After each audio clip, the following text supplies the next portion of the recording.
Assalamu alaikum, my name is Halimah and welcome to Quran Rehab's Q&A series, where I'll be answering any questions you have about me, Quran Rehab, or about our general relationship with the Quran that you have emailed me at info@quranrehab.com. So inshallah, let's get cracking with the first question. Now the first question is from Mujahid, who asks, where are you from? Okay, well I was born and brought up here in the UK, so technically I'm a UK British citizen. Originally speaking, I'm actually mixed race. My mother is a Scottish convert and my father is Arab. He's from Libya in North Africa. Okay, the second question is from Sarah Fatima, who asks, how can someone stay motivated with regards to their Quran memorization? Well, that's a really excellent question, and that's something that I was actually intending to dedicate a whole video to answering. But seeing as you've asked that here, what I'll do inshallah is I will share one simple tip, but a quite fun tip as well, in order for you to help people to achieve this. During my Quran coaching program, I usually work with individuals to develop a very strong emotional connection to the Quran and to the time they spend with the Quran, studying it and memorizing it. And that's something that's actually going to have a long-lasting impact on your motivation. And this is actually achieved through positive association. So that's the technique I'm going to share with you today, inshallah. Okay, so what does that mean? So after you've specifically set time aside for your Quran memorization or study, so for example, you could say every day for 30 minutes after 8 p.m. when I've sent the kids to bed, that will be my Quran time. Or you said to yourself, okay, for 1 hour every day after Fajr, before I go to work, that's going to be my Quran time. So as soon as you've set that specific time aside, now you can start working on creating a strong emotional attachment, firstly through the environment that you create for that specific time.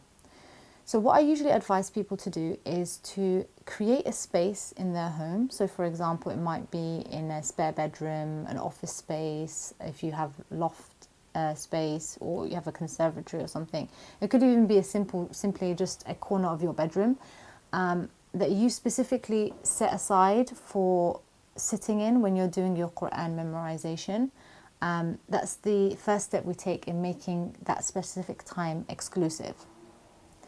And then what you can now do now that you have that environment is to really to make it special, to make it emotionally compelling, something that you love and something that will attract you. So how do you do that? Well, you kind of fill it with things that you already have a strong emotional connection to. So for example, you might put your favorite armchair there. You might put your favorite cushions or your favorite, fluffy throw. You might splash a little of your favorite color in the background with paint, for example, or you might just place your favorite type of flowers on a side table next to it. There's various different ways that you can personalize that space with things that are very special to you, that you have a positive emotional connection with.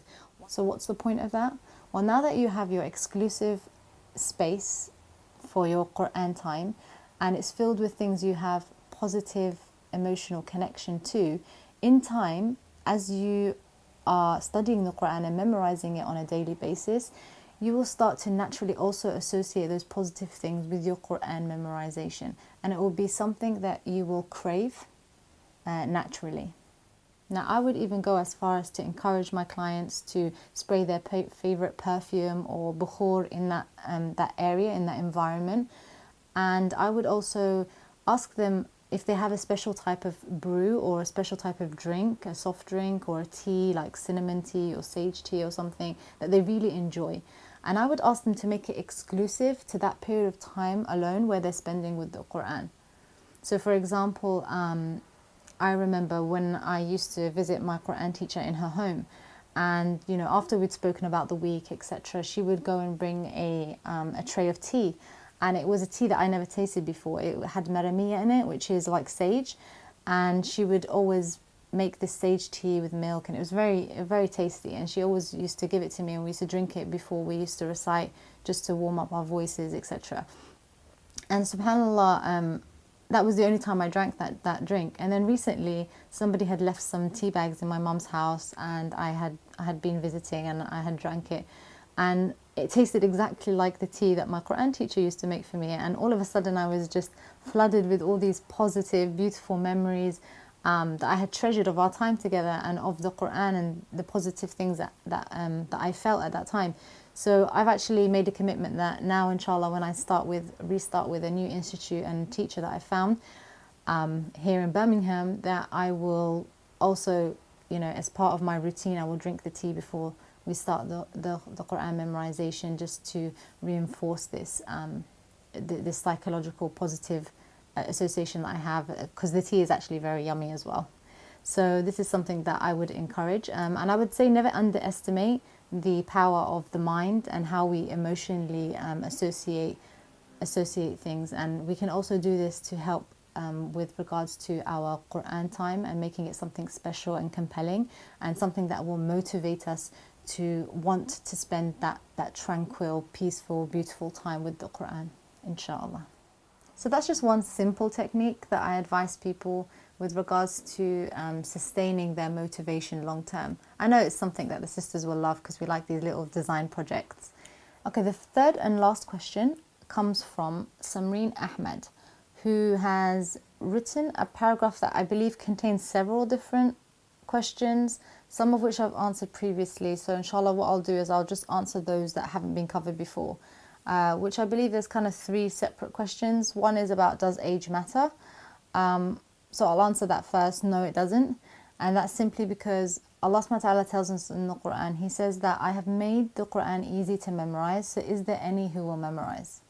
Allah subhanahu wa ta'ala didn't stipulate any conditions or restrictions based on our age, etc. I believe this is more of a cultural belief that we've created, that, as a child you should memorize the whole Quran because once you grow up you've kind of missed the train.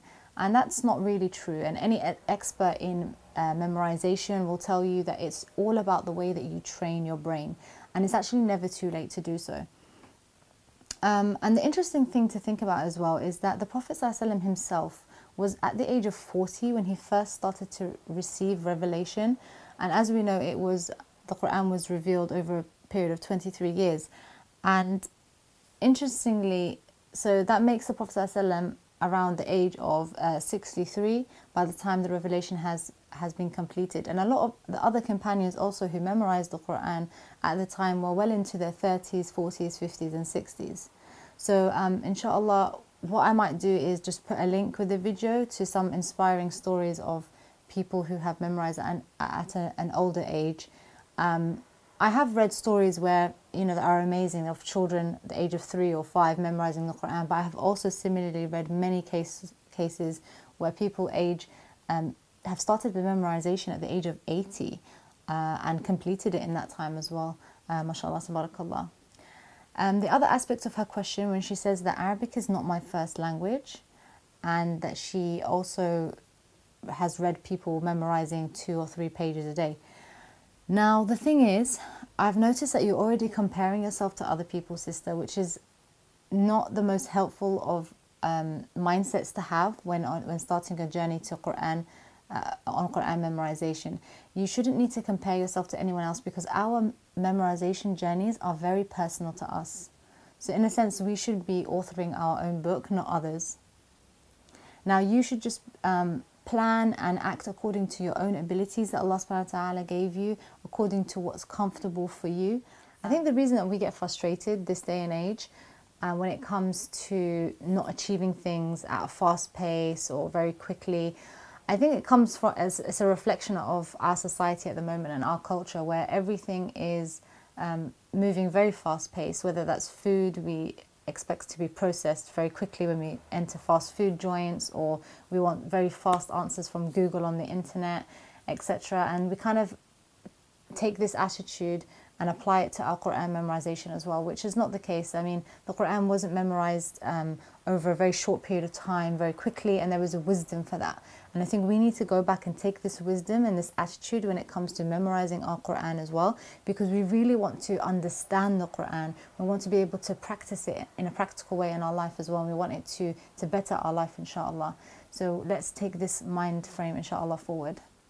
The other thing that the sister mentioned is that she can't speak Arabic.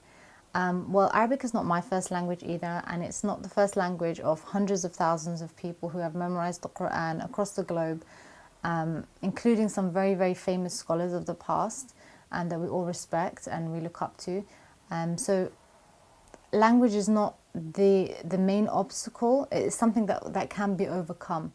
Yes, speaking Arabic might help with pronunciation perhaps, or understanding the Quran to a certain extent, but we can't forget the advantage Allah subhanahu wa ta'ala has put us in. What do I mean? Well, I'm actually referring to a hadith where the Prophet ﷺ is talking about those people who are rewarded for, reciting and memorizing the Quran, and those who struggle in their reading and memorizing actually being rewarded double. And so subhanAllah, Allah subhanahu wa ta'ala has put you in that position because He loves you. He actually wants you to struggle more so you can get more reward inshallah and become more closer to Allah subhanahu wa ta'ala. So let us try not to forget that inshallah. Well, thank you very much for watching the video and for your awesome questions. I hope it benefited and you enjoyed it. My name is Halimah. You've been checked into Quran Rehab's Q&A series. So until next time inshallah, take care.